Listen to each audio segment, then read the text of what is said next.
मित्रों, प्रस्तुत वीडियो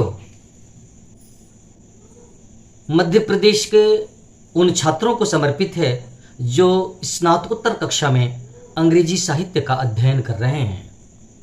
इस वीडियो में मैं एमए इंग्लिश सेम थर्ड के प्रथम प्रश्न पत्र अर्थात फर्स्ट पेपर के सिलेबस पर संक्षिप्त प्रकाश डालने की कोशिश करूंगा। प्रिय विद्यार्थियों, एमए इंग्लिश सेम थर्ड के फर्स्ट पेपर का शीर्षक है क्रिटिकल थ्योरी। यह सिलेबस 5 यूनिट्स में विभाजित किया गया है। सभी 5 यूनिट्स में 2-2 प्रख्यात लिटरेरी क्रिटिक्स की कृतियां शामिल की गई हैं। यह प्रश्न पत्र कुल 100 अंकों का है। छात्रों के मूल्यांकन के लिए 15 नंबर का इंटरनल इवैल्यूएशन होता है, जिसमें पास करने के लिए 5 अंक प्राप्त करना अनिवार्य है। रिटन एग्जामिनेशन 85 अंकों का होता है, जिसमें 28 अंक लाना अनिवार्य है। ध्यान रहे, दोनों ही पार्ट्स में अर्थात इंटरनल और रिटन टेस्ट में पृथक पृथक पास करना जरूरी है। इस सिलेबस के प्रथम यूनिट में नाट्यशास्त्र में वर्णित अथवा शामिल रस थ्योरी एवं एरिस्टोटल द्वारा रचित पोएटिक्स को प्रिस्क्राइब किया गया है। पुनः एक बार, यूनिट फर्स्ट में नाट्यशास्त्र में वर्णित रस थ्योरी और एरिस्टोटल की रचना पोएटिक्स को प्रिस्क्राइब किया गया है। यूनिट सेकंड में लॉन्जाइनस की रचना ऑन द सबलाइम एवं फिलिप सिडनी की रचना एपोलॉजी फॉर पोएट्री को स्थान दिया गया है। यूनिट थर्ड में जॉन ड्राइडेन की प्रख्यात रचना an essay on dramatic poesy एवं डॉक्टर जॉनसन की रचना प्रीफेस टू शेक्सपियर को शामिल किया गया है।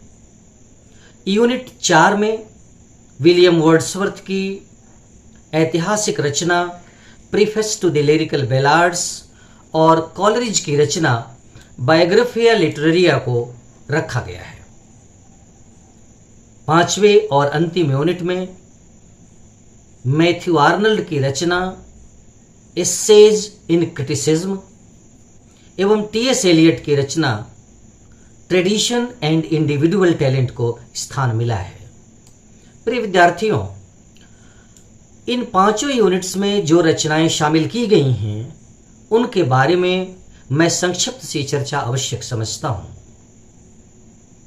यूनिट फर्स्ट में जो नाट्यशास्त्र प्रिस्क्राइब किया गया है, उसके बारे में इतना कहना अत्यंत आवश्यक है कि Natyashastra is an ancient Indian treatise on the performing arts and rasa theory. It covers various aspects of drama including acting, dance, music, stagecraft and costume design. Composed by Sage Bharat, it is considered one of the most important texts in the history of Indian arts. यदि हिंदी में कहें तो नाट्यशास्त्र प्रदर्शन कला और रस सिद्धांत पर एक प्राचीन भारतीय ग्रंथ है। इसमें अभिनय, नृत्य, संगीत, मंच कला और पोशाक डिजाइन सहित नाटक के विभिन्न पहलुओं को शामिल किया गया है। ऋषि भरत द्वारा रचित नाट्यशास्त्र भारतीय कला के इतिहास में सबसे महत्वपूर्ण ग्रंथों में से एक माना जाता है। इसी यूनिट में एरिस्टोटल की रचना पोएटिक्स को शामिल किया गया है और इस प्रख्यात रचना के बारे में यह जानना जरूरी है कि Aristotle's poetics is a seminal work of literary criticism that explores the nature and principles of tragedy. It was translated into English by S.H. Boucher in 1895 and remains a widely used and influential version. अरस्तु रचित poetics साहित्यिक आलोचना की एक मौलिक कृति है जो tragedy की प्रकृति और सिद्धांतों की पड़ताल करती है। 1895 में बूचर नामक एक महान विद्वान द्वारा इसका अंग्रेजी में अनुवाद किया गया और यही संस्करण व्यापक रूप से इस्तेमाल किया जाने वाला प्रभावशाली संस्करण बना हुआ है। यूनिट 2 में लॉन्जाइनस की रचना ऑन द सबलाइम को शामिल किया गया है। इसके बारे में यह कहा जा सकता है कि Longinus's on the sublime is a significant work of literary criticism that explores the nature of sublimity in literature. While the exact authorship of this treatise remains debated, it is generally attributed to a critic named Longinus who lived in the 3rd century AD. Longinus का On the Sublime साहित्यिक आलोचना का एक महत्वपूर्ण कार्य है जो साहित्य में उदात्तता की प्रकृति की पड़ताल करता है। हालांकि इस ग्रंथ के सटीक लेखकत्व पर बहस जारी है, लेकिन आमतौर पर इसका श्रेय लॉन्जाइनस नामक एक आलोचक को दिया जाता है जो 3री शताब्दी ईस्वी में रहा करते थे। इसी यूनिट में फिलिप सिडनी की एक रचना एन एपोलॉजी फॉर पोएट्री को शामिल किया गया है। इसके बारे में मैं ये कहना चाहता हूं कि Philip Sidney's an apology for poetry is a powerful defence of poetry and the arts in general. Written in 1580, it was a response to attacks on poetry as a frivolous and immoral pursuit. Philip Sidney की an apology for poetry सामान्य रूप से कला का एक शक्तिशाली बचाव है। 1580 में लिखी गई यह कविता पर किए गए हमलों की प्रतिक्रिया थी। अगले यूनिट अर्थात यूनिट 3 में जॉन ड्राइडन की रचना an essay of dramatic poesy को शामिल किया गया है। John Dryden's an essay of dramatic poesy is a significant work of literary criticism that explores the nature of drama and compares English and French dramatic traditions. Published in 1668, it's a dialogue between 4 speakers representing different viewpoints on the subject.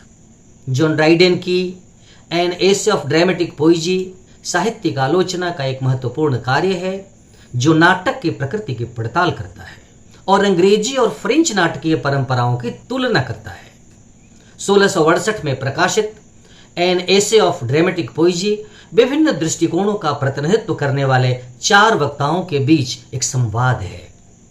इसी unit में Samuel Johnson की रचना preface to Shakespeare को शामिल किया गया है। It is also a seminal work of literary criticism that explores the nature of Shakespeare's genius and the enduring appeal of his plays. Published in 1765 as part of his edition of Shakespeare's works, it remains a cornerstone of Shakespearean scholarship.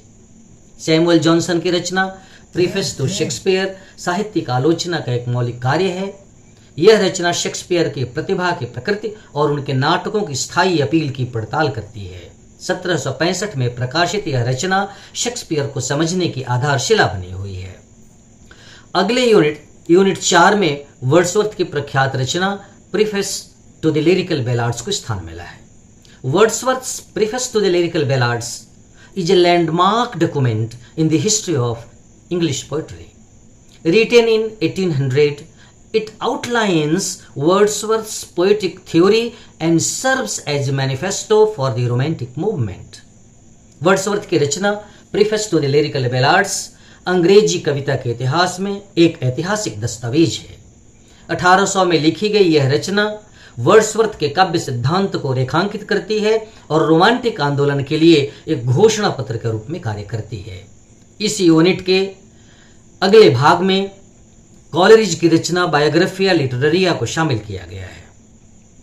Coleridge Biographia Literaria is a seminal work of literary criticism and autobiography. published in 1817. It offers a wealth of insights into Coleridge's poetic theory, philosophy and personal life. Coleridge की Biographia Literaria साहित्यिक आलोचना और आत्मकथा का एक मौलिक कार्य है। यह 1817 में प्रकाशित हुआ था।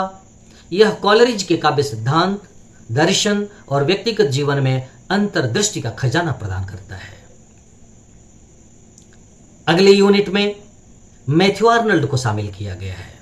Matthew Arnold's essays in criticism is a collection of literary essays published in 1865 and 1888. It is considered a classic of literary criticism and has had a significant influence on the development of literary theory.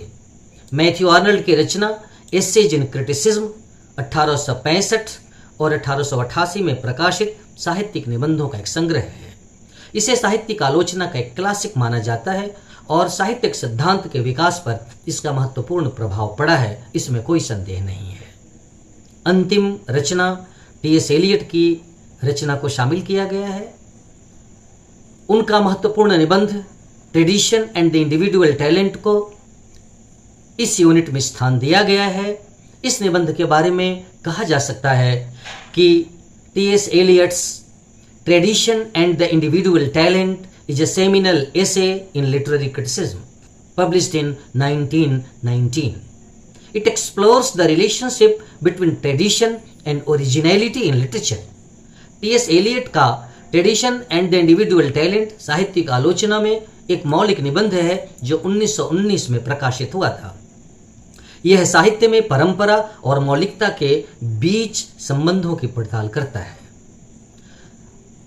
Critical theory के इस paper में इन 5 units को शामिल किया गया है और उनमें जिन लेखकों को शामिल किया गया है, जिन रचनाओं को शामिल किया गया है, उसके बारे में मैंने आपको संक्षिप्त सी जानकारी दे दी है। बहुत बहुत धन्यवाद।